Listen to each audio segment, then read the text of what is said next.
बिस्मिल्लाहिर्रहमानिर्रहीम। अस्सलाम वालेकुम व्यूअर्स, आप देख रहे हैं डाइनिंग। और ये देखिए कितनी सॉफ्ट है। अमूमन लोगों को कोयले दहका के अंगीठी में बारबेक्यू करना बहुत ही मुश्किल लगता है। सो इसका भी इसमें आपको हल मिल जाएगा। ये इंशाल्लाह हम बगैर फ्राई किए बनाएंगे। इसी तरह इसमें बिल्कुल भी ओवन का इस्तेमाल नहीं होगा। अगर मेरी वीडियोस अच्छी लगी तो लाल सब्सक्राइब को क्लिक कर दें।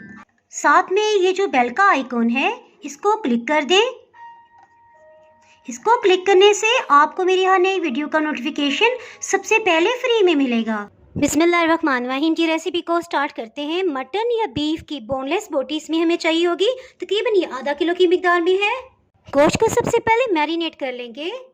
सबसे पहले इसमें मसाले शामिल करते हैं। नमक आधी चाय की चम्मच से थोड़ा सा कम इसमें जाएगा। नेशनल का तिक्का मसाला 2 चाय की चम्मच। नेशनल तिक्का मसाला में पहले से भी नमक मौजूद होता है, सो नमक इसीलिए हमने स्टार्ट में कम रखा है। गरम मसाला पाउडर आधी चाय की चम्मच। अधकुटी सुर्ख मिर्च आधी चाय की चम्मच। इसमें मज़ेदार सा फ्लेवर लाने के लिए दही इसमें 1/4 कप जाएगा। 1 खाने वाला चम्मच भर के इसमें लहसुन अदरक का पेस्ट जाएगा।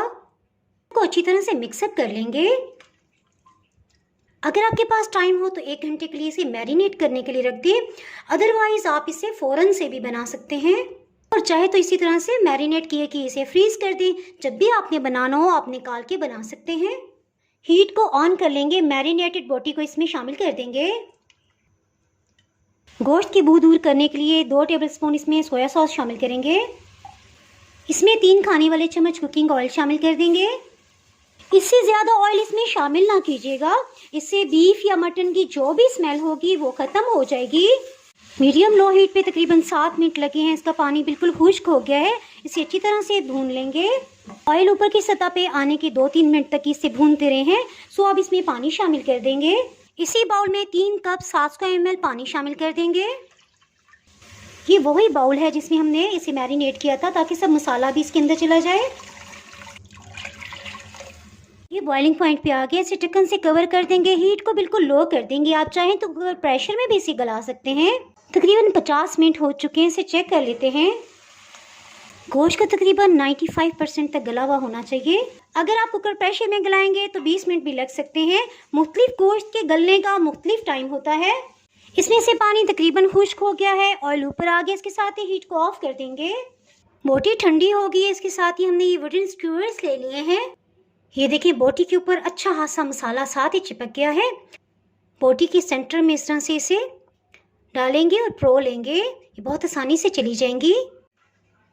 इसके साथ ही रेसिपी को आगे बढ़ाते हैं। 2 कोयले के टुकड़े इस तरह से चूल्हे के ऊपर रख देंगे। अंगारों को अच्छी तरह लाल दहका लेंगे। इस तरह से इसमें से जहरीली गैस भी निकल जाती है, और इसमें से जो हीट ऊपर आएगी उसमें स्मोकी फ्लेवर आएगा। इसमें टाइम की बचत के लिए 2 को इकट्ठा हम इस तरह से हीट लगवाएंगे। इसे इस तरह से थोड़ी सी हाइट पे रखेंगे, क्योंकि अगर बहुत करीब हुई, क्योंकि ये वुडन स्क्यूअर्स हैं, तो ये जल भी सकती हैं। ये देखें इस तरह से इसके ऊपर मार्क्स आ जाएं तो बस ठीक है। इसके साथ ही बाकी सबको भी इसी तरह से तैयार कर लेंगे। अल्हम्दुलिल्लाह बहुत ही टेस्टी टिक्का बोटी तैयार है। इसके साथ ही जनाब, अगर आपने मेरा चैनल अभी तक सब्सक्राइब नहीं किया तो फटाफट से सब्सक्राइब कर दें।